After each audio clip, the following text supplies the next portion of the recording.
ನಮಸ್ಕಾರ ಸ್ನೇಹಿತರೆ, ಎಲ್ಲರಿಗೂ ಕೂಡ ನಮ್ಮೊಂದು ಚಾನಲ್ಗೆ ಸ್ವಾಗತ. ಹಾಗಾದ್ರೆ ನಾವು ಇವತ್ತು ಡಿಸ್ಕಷನ್ ಮಾಡ್ತಾ ಇರುವಂತಹ ವಿಷಯ ಏನಪ್ಪಾ ಅಂತಂದ್ರೆ, ಇನ್ನೊಂದು ಲೈಫ್ ಸೈನ್ಸ್ ಕೋರ್ಸಿನ ಬಗ್ಗೆ ನಾವು ಇವತ್ತು ಡಿಸ್ಕಷನ್ ಮಾಡ್ತಾ ಇದ್ವಿ. ಹಾಗಾದ್ರೆ ಯಾವ ಕೋರ್ಸ್ ಪಾ ಅಂತಂದ್ರೆ ಅದು BSc ಎಕಾಲಜಿ ಅನ್ನೋ ಒಂದು ಕೋರ್ಸಿನ ಬಗ್ಗೆ ನಾವು ಇವತ್ತು ಡಿಸ್ಕಷನ್ ಮಾಡ್ತಾ ಇದ್ವಿ. ಹಾಗಾದ್ರೆ ಇವತ್ತು ನಾವು ಅದರೊಳಗಡೆ ಏನೆಲ್ಲ ಕವರ್ ಮಾಡ್ತಾ ಇದೀವಿ ಅಂತಂದ್ರ, ಮೊದಲಿಗೆ ಈ ಒಂದು ಕೋರ್ಸ್ ಅಂತಂದ್ರೆ ಏನು, ಅದರ ಒಂದು ಎಲಿಜಿಬಿಲಿಟಿ ಇರ್ತತಿ, ಈ ಒಂದು ಕೋರ್ಸಿನ ಡ್ಯೂರೇಷನ್ ಏನು, ಈ ಒಂದು ಕೋರ್ಸಿನ ಫೀ ಸ್ಟ್ರಕ್ಚರ್ ಏನೆಲ್ಲ ಇರ್ತತಿ, ಇದ್ರೊಳಗಡೆ ಬರುವಂತಹ ಸಬ್ಜೆಕ್ಟ್ ಅಥವಾ ಸಿಲೆಬಸ್ ಏನಿರ್ತತಿ, ಅದರ ಜೊತೆಗೇನೆ ಈ ಒಂದು ಕೋರ್ಸಿನ ಜಾಬ್ ಅಪಾರ್ಚುನಿಟೀಸ್ ಏನು, ಈ ಒಂದು ಕೋರ್ಸಿನ ಸ್ಯಾಲರಿ ಸ್ಕೇಲ್ ಏನು, ಅದಾದ್ಮೇಲೆ ಇದರ ಹೈಯರ್ ಎಜುಕೇಶನ್ ಏನೆಲ್ಲ ಇರ್ತದೆ ಅಂತ ಹೇಳಿ ವಿತ್ ಇನ್ 10 ಮಿನಿಟ್ಸ್ ಒಳಗಡೆ ಈ ಒಂದು ವಿಡಿಯೋದಲ್ಲಿ ಹೇಳುವಂತ ಪ್ರಯತ್ನ ಮಾಡ್ತಾ ಹೋಗ್ತೀವಿ. ಹಾಗಾದ್ರೆ ಯಾರೆಲ್ಲ ಹೊಸದಾಗಿ ನಮ್ಮ ಒಂದು ಚಾನಲ್ಗೆ ವಿಸಿಟ್ ಮಾಡಿದ್ರಲ್ಲ, ನಮ್ಮ ಒಂದು ಚಾನಲ್ ಅನ್ನ ಸಬ್ಸ್ಕ್ರೈಬ್ ಮಾಡೋದನ್ನ ಮರಿಬೇಡಿ. ಇದೇ ರೀತಿ ಅಪ್ಡೇಟ್ ಗಳನ್ನ ನೋಡ್ತಾ ಇರಬಹುದು. ಹಾಗಾದ್ರೆ ಮೊದಲಿಗೆ ಈ ಒಂದು ಕೋರ್ಸ್ ಯಾವುದರ ಮೇಲೆ ಬ್ಲೆಂಡ್ ಆಗಿರ್ತದೆ ಅಂತ ಹೇಳಿ ನೋಡೋಣ. ಸೊ ಈ ಒಂದು ಕೋರ್ಸ್ ಕಂಪ್ಲೀಟ್ ಆಗಿ ಬ್ಲೆಂಡ್ ಆಗಿರೋದು ಬಯಾಲಜಿ ಹಾಗೂ ಎನ್ವೈರ್ಮೆಂಟಲ್ ಮೈಕ್ರೋ ಆರ್ಗನಿಸಮ್ಸ್ ಅಥವಾ ಎನ್ವೈರ್ಮೆಂಟಲ್ ಲಿವಿಂಗ್ ಆರ್ಗನಿಸಮ್ಸ್ ಗಳ ಮೇಲೆ. ಅದರ ಜೊತೆಗೇನೆ ಇದರೊಳಗಡೆ ನಾವೇನೆಲ್ಲ ಕಲಿತೀವಿ ಅಂದ್ರೆ ಈ ಒಂದು ಫೀಲ್ಡ್ ವರ್ಕ್ ಗಳ ಬಗ್ಗೆನೂ ಕೂಡ ಕಲಿತೀವಿ. ಹಾಗಾದ್ರೆ ಮೊದಲಿಗೆ ಈ ಒಂದು ಕೋರ್ಸ್ ಅನ್ನ ಮಾಡ್ಬೇಕಾದ್ರೆ ನಮ್ಮ ಒಂದು ಎಲಿಜಿಬಿಲಿಟಿ ಏನೆಲ್ಲ ಇರ್ಬೇಕಂತ ಹೇಳಿ ನೋಡೋಣ. ಸೊ ಇದರ ಎಲಿಜಿಬಿಲಿಟಿ ಬಂದ್ಬಿಟ್ಟು ನಾವು PUC ಸೈನ್ಸ್ ಒಳಗಡೆ ಪಾಸ್ ಆಗಿರ್ಬೇಕು. ನಮ್ಮ ಒಂದು ಕಾಂಬಿನೇಷನ್ ಏನಿರ್ಬೇಕಂತಂದ್ರ ಫಿಸಿಕ್ಸ್, ಕೆಮಿಸ್ಟ್ರಿ ಹಾಗೂ ಬಯಾಲಜಿ ಕಾಂಬಿನೇಷನ್ ನ ಹೊಂದಿರಬೇಕು. ಅಂದ್ರೆ PUC ಒಳಗಡೆ ಏನೆಲ್ಲ ಸ್ಟ್ರೀಮ್ ಅಂತಂದ್ರ ಈ ಒಂದು PCMB ಆಗಿರ್ಬೋದು ಅಥವಾ PCB ಆಗಿರ್ಬೋದು, ಈ ಸ್ಟ್ರೀಮ್ ಗಳನ್ನ ಮಾಡಿದವರು ಈ ಒಂದು ಕೋರ್ಸ್ ಅನ್ನ ಮಾಡ್ಲಿಕ್ಕೆ ಎಲಿಜಿಬಲ್ ಆಗ್ತೀರಿ. ಹಾಗಾಗಿ ಈ ಒಂದು ಕೋರ್ಸ್ ಅನ್ನ ಮಾಡ್ಲಿಕ್ಕೆ ನಮ್ಮ ಪ್ರೀವಿಯಸ್ ಇಯರ್ ದ ಪರ್ಸೆಂಟೇಜ್ ಎಷ್ಟು ಇರ್ಬೇಕ್ರಿ ಅಂತಾನು ಕೂಡ ಕೇಳ್ಬೋದು ನೀವು. ನಿಮ್ಮ previous here the percentage approximately minimum 50% ಅನ್ನೋದ್ರ ನೀವು ಹೊಂದಿರಬೇಕು. ಅಂದಾಗ ಈ ಒಂದು ಕೋರ್ಸ್ ಅನ್ನ ಮಾಡ್ಲಿಕ್ಕೆ ನೀವು ಎಲಿಜಿಬಲ್ ಆಗ್ತೀರಿ. ಅದಾದ್ಮೇಲೆ ನೆಕ್ಸ್ಟ್ ಏನಪ್ಪಾ ಅಂತಂದ್ರ, ಈ ಒಂದು ಕೋರ್ಸ್ ಅನ್ನ ಮಾಡ್ಲಿಕ್ಕೆ ಏನಾದ್ರು ಎಂಟ್ರನ್ಸ್ ಎಕ್ಸಾಮ್ಸ್ ಗಳಿದಾವ ಅಂತ ಕೇಳ್ಬೋದು ನೀವು. ಸೊ ಇದಕ್ಕ ಯಾವುದೇ ರೀತಿಯಾದಂತಹ ಎಂಟ್ರನ್ಸ್ ಎಕ್ಸಾಮ್ಸ್ ಗಳಿರಲ್ಲ. ನಿಮ್ಮ PUC ಒಳಗಡೆ ಇರುವಂತಹ ಸ್ಕೋರ್ ಅಥವಾ ಮೆರಿಟ್ ಬೇಸ್ ಮೇಲೆ ನಿಮ್ಮನ್ನ ಒಂದು ಅಡ್ಮಿಷನ್ ನ ತಗೊಂತಾರ. ಒಂದಿಷ್ಟು ಯೂನಿವರ್ಸಿಟಿ ಒಳಗಡೆ ಅಥವಾ ಒಂದಿಷ್ಟು ಇನ್ಸ್ಟಿಟ್ಯೂಟ್ ಒಳಗಡೆ ಒಂದಿಷ್ಟು ಎಂಟ್ರನ್ಸ್ ಎಕ್ಸಾಮ್ ಅಂತ ಕಾಮನ್ ಯೂನಿವರ್ಸಿಟಿ ಟೆಸ್ಟ್ ಗಳು ಇರ್ತಾವು. ಆತರ ಏನಾದ್ರು ಅಂದ್ರೆ ಅವುಗಳ ಮೇಲೆ ಡಿಪೆಂಡ್ ಆಗಿರ್ತದೆ ಆ ಒಂದು ಎಂಟ್ರನ್ಸ್ ಎಕ್ಸಾಮ್ಸ್ ಗಳು. ಇಲ್ಲ ಅಂತಂದ್ರೆ ನಿಮ್ಗೆ ಕಂಪ್ಲೀಟ್ ಆಗಿ ಮೆರಿಟ್ ಬೇಸ್ ಮೇಲೆ ನಿಮ್ಮನ್ನ ಸೆಲೆಕ್ಟ್ ಮಾಡ್ತಾರ. ಅಂದ್ರೆ PUC ಒಳಗಡೆ ಏನ್ ನೀವು ಸ್ಕೋರ್ ಮಾಡಿದಾರಲ್ಲ ಅದ್ರ ಮೇಲೆ ಡಿಪೆಂಡ್ ಆಗಿ ನಿಮ್ಮನ್ನ ಸೆಲೆಕ್ಟ್ ಮಾಡ್ತಾರ. ಸೊ ಅದಾದ್ಮೇಲೆ ಈ ಒಂದು ಕೋರ್ಸ್ ನ ಮಾಡಿದಾಗ ನಾವು ಈ ಕೋರ್ಸ್ ನ ಎಷ್ಟು ವರ್ಷ ಕಲಿಬೇಕ್ರಿ ಅಥವಾ ಈ ಒಂದು ಕೋರ್ಸಿನ ಡ್ಯೂರೇಷನ್ ಎಷ್ಟು ವರ್ಷ ಇರ್ತೈತಿ ಅಂತ ಕೇಳ್ಬೋದು ನೀವು. ಸೊ ಇದರ ಡ್ಯೂರೇಷನ್ ಬಂದ್ಬಿಟ್ಟು ನಿಮಗೆ ಇಲ್ಲಿ 3 ಇಯರ್ಸ್ ಇರ್ತೈತಿ. ಈ ಒಂದು 3 ಇಯರ್ಸ್ ಒಳಗೆ ನಿಮ್ಗೆ 6 ಸೆಮಿಸ್ಟರ್ ಸ್ಪ್ಲಿಟ್ ಮಾಡಿರ್ತಾರ ಇದರ ಸಿಲೆಬಸ್ ಅನ್ನ.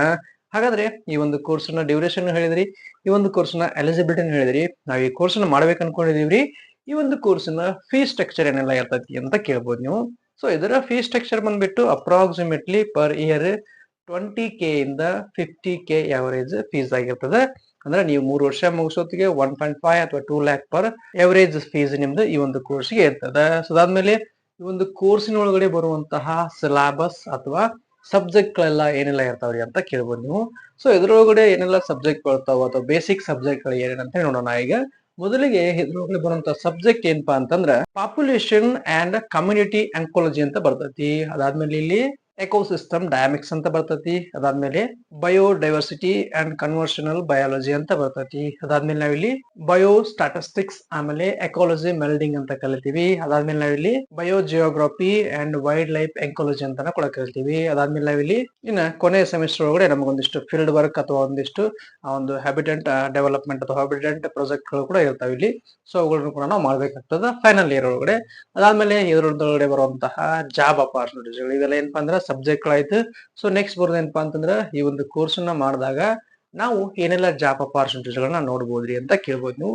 ಸೊ ಇದರಲ್ಲಿ ಬರುವಂತಹ ಜಾಬ್ ಅಪಾರ್ಚುನಿಟೀಸ್ ಒಳಗೆ ಮೊದಲನೇ ಜಾಬ್ ಅಪಾರ್ಚುನಿಟಿ ಏನಪ್ಪಾ ಅಂತಂದ್ರೆ ಇದರೊಳಗಡೆ ವೈಲ್ಡ್ ಲೈಫ್ ಬಯಾಲಜಿಸ್ಟ್ ಆಗಿ ಕೆಲಸ ಮಾಡಬಹುದು. ಅದಾದ್ಮೇಲೆ ಎನ್ವೈರ್ಮೆಂಟಲ್ ಒಂದು ಪ್ರೊಟೆಕ್ಷನಿಂಗ್ ಏಜೆನ್ಸಿ ಒಳಗಡೆ ಕೆಲಸ ಮಾಡಬಹುದು. ಅದಾದ್ಮೇಲೆ ನಾವಿಲ್ಲಿ NGOs ಒಳಗಡೆನೂ ಕೂಡ ನಾವು ಕೆಲಸ ಮಾಡಬಹುದು. ಅದಾದ್ಮೇಲೆ ನಾವಿಲ್ಲಿ ಈ ಒಂದು ಎನ್ವೈರ್ಮೆಂಟಲ್ ಕನ್ಸಲ್ಟೆಂಟ್ ಆಗಿ ಕೆಲಸ ಮಾಡಬಹುದು. ಅದಾದ್ಮೇಲೆ ನಾವಿಲ್ಲಿ NGO ಪ್ರಾಜೆಕ್ಟ್ ಮ್ಯಾನೇಜರ್ ಆಗಿ ಕೆಲಸ ಮಾಡಬಹುದು, ಫಾರ್ಮರ್ ಕನ್ಸಲ್ಟೆಂಟ್ ಆಗಿ ಕೆಲಸ ಮಾಡಬಹುದು, ಎಕಾಲಜಿಸ್ಟ್ ಆಗಿ ಕೆಲಸ ಮಾಡಬಹುದು, ವೈಲ್ಡ್ ಲೈಫ್ ಬಯಾಲಜಿಸ್ಟ್ ಆಗಿ ಕೆಲಸ ಮಾಡಬಹುದು. ಅದಾದ್ಮೇಲೆ ನಾವಿಲ್ಲಿ ಸಸ್ಟೈನಬಿಲಿಟಿ ಆಫೀಸರ್ ಆಗಿನೂ ಕೂಡ ಕೆಲಸ ಮಾಡಬಹುದು. ಇನ್ನು ಹಲವಾರು ಜಾಬ್ ಅಪಾರ್ಚುನಿಟೀಸ್ ಗಳು ಇದರೊಳಗಡೆ ಇರ್ತಾವು. ಅದಾದ್ಮೇಲೆ ಇದರೊಳಗಡೆ ಜಾಬ್ ಅಪಾರ್ಚುನಿಟೀಸ್ ಹೇಳಿದ್ರಿ, ಇನ್ನ ನಾವ್ ಈ ಕೋರ್ಸನ್ನ ಮಾಡ್ತಾ ಇದೀವಿ, ಇದ್ರೊಳಗೆ ನಮ್ಗ ಸ್ಯಾಲರಿ ಸ್ಕೇಲ್ ಎಲ್ಲ ಇರ್ತೈತಿ ಅಂತ ಕೇಳ್ಬೋದು ನೀವು. ಸೊ ಇದರ ಸ್ಯಾಲರಿ ಸ್ಕೇಲ್ ಅಪ್ರಾಕ್ಸಿಮೇಟ್ಲಿ ನೀವು ಪ್ರೆಷರ್ ಆಗಿ ಜಾಯ್ನ್ ಆದಾಗ 4.5 to 6 ಲ್ಯಾಕ್ ಪರ್ ಆನಮ್ ನಿಮ್ದು ಸ್ಯಾಲರಿ ಇರ್ತೈತಿ. ಅದಾದ್ಮೇಲೆ ನಿಮ್ಮ ಎಕ್ಸ್ಪೀರಿಯನ್ಸ್ ಆದಾಗ ನಿಮ್ದು approximately 6 lakh to 8 lakh 10 lakh per annum ಸ್ಯಾಲರಿನ ತಗೋಬಹುದು ನೀವು. ಹಾಗಾದ್ರೆ ಈ ಒಂದು ಕೋರ್ಸಿನ ಬಗ್ಗೆ ಇನ್ಫಾರ್ಮೇಶನ್ ಕೊಟ್ಟಿವಿ ನಾವು. ಸೊ ಈ ಒಂದು ಕೋರ್ಸ್ನ ಮುಗಿಸಿದ ಮೇಲೆ ಬಹಳಷ್ಟು ವಿದ್ಯಾರ್ಥಿಗಳಿಗೆ ಕೇಳ್ಬೋದು ನನಗ, ಈ ಒಂದು ಕೋರ್ಸ್ನ ಮಾಡಿದೀವಿ ನಾವು, ಇದರೊಳಗಡೆ ಏನಾದ್ರು ಹೈಯರ್ ಎಜುಕೇಶನ್ ಏನಾದ್ರು ಇದೆಯಾ, ನಾವು ಇನ್ನೂ ಅತಿ ಹೆಚ್ಚು ಕಲಿಬೇಕು ಅನ್ಕೊಂಡಿದ್ವಿ, ಇದ್ರೊಳಗಡೆ ಏನಾದ್ರು ಹೈಯರ್ ಎಜುಕೇಶನ್ ಇದೆಯಾ ಅಂತ ಕೇಳ್ಬೋದು. ಸೊ ಡೆಫಿನೆಟ್ಲಿ ನಿಮಗೂ ಕೂಡ ಇಲ್ಲಿ ಹೈಯರ್ ಎಜುಕೇಶನ್ ಅವಕಾಶಗಳು ಇರ್ತಾವು. ಏನೆಲ್ಲ ಹೈಯರ್ ಎಜುಕೇಶನ್ ನೋಡ್ಬೋದು ಈ ಒಂದು ಕೋರ್ಸ್ ಅನ್ನ ಮುಗಿಸಿದ ಮೇಲೆ ಅಂತಂದ್ರ, ಸೊ ಇಲ್ಲಿ ನಿಮಗೆ ಮೊದಲನೇ ಹೈಯರ್ ಎಜುಕೇಶನ್ ಏನಪ್ಪಾ ಅಂತಂದ್ರ MSc ಇನ್ ಎಕಾಲಜಿ ಅಂತ ಬರ್ತೈತಿ, MSc ಇನ್ ವೈಲ್ಡ್ ಲೈಫ್ ಬಯಾಲಜಿ ಅಂತ ಬರ್ತೈತಿ, ಆಮೇಲೆ MSc ಇನ್ ಜಿಯೋ ಇನ್ಫಾರ್ಮೇಟಿವ್ಸ್ ಅಂತ ಬರ್ತೈತಿ, ಅದಾದ್ಮೇಲೆ MBA ಇನ್ ಫಾರೆಸ್ಟ್ರಿ ಅಂತ ಕೂಡ ನಾವು ಇದ್ರೊಳಗಡೆ ಕಲಿಬಹುದು. ಈ ತರ ನಿಮ್ಗೆ ಹಲವಾರು ಹೈಯರ್ ಎಜುಕೇಶನ್ ಆಪ್ಷನ್ಸ್ ಗಳು ಕೂಡ ಇರ್ತಾವು. ಸೊ ಹಾಗಾದ್ರೆ ಇದು ನಿಮ್ಗ ಕಂಪ್ಲೀಟ್ ಇನ್ಫಾರ್ಮೇಶನ್ ಅಬೌಟ್ ಈ ಒಂದು BSc ಇನ್ನ ಎಕಾಲಜಿ ಅನ್ನೋ ಒಂದು ಕೋರ್ಸಿನ ಬಗ್ಗೆ. ಎಲ್ಲ ವಿದ್ಯಾರ್ಥಿಗಳು ಈ ಒಂದು ಕೋರ್ಸ್ ನ ಸರ್ಚ್ ಮಾಡ್ತಾ ಇರ್ತಿರಲ್ಲ, ಅವರಿಗೂ ಕೂಡ ಈ ವಿಡಿಯೋನ ಶೇರ್ ಮಾಡಿ. ಇದೊಂದು ಲೈಫ್ ಸೈನ್ಸ್ ಕೋರ್ಸ್ ಆಗಿರ್ತದ. ಯಾರೆಲ್ಲ ವಿದ್ಯಾರ್ಥಿಗಳು ಲೈಫ್ ಸೈನ್ಸ್ ಕೋರ್ಸ್ ಗಳನ್ನ ಸರ್ಚ್ ಮಾಡ್ತಾ ಇರ್ತಾರೋ ಅವರಿಗೂ ಕೂಡ ಈ ಒಂದು ವಿಡಿಯೋನ ಶೇರ್ ಮಾಡಿ, ಅವರಿಗೂ ಕೂಡ ಇದು ಹೆಲ್ಪ್ ಆಗ್ಬೋದು. ಹಾಗಾದ್ರೆ ಯಾರೆಲ್ಲ ಹೊಸದಾಗಿ ನಮ್ಮ ಒಂದು ಚಾನಲ್ಗೆ ವಿಸಿಟ್ ಮಾಡಿದ್ರಲ್ಲ, ನಮ್ಮ ಒಂದು ಚಾನಲ್ ನ ಸಬ್ಸ್ಕ್ರೈಬ್ ಮಾಡೋದನ್ನು ಕೂಡ ಮರಿಬೇಡಿ. Thank you for watching this video and please do subscribe our channel. Thank you.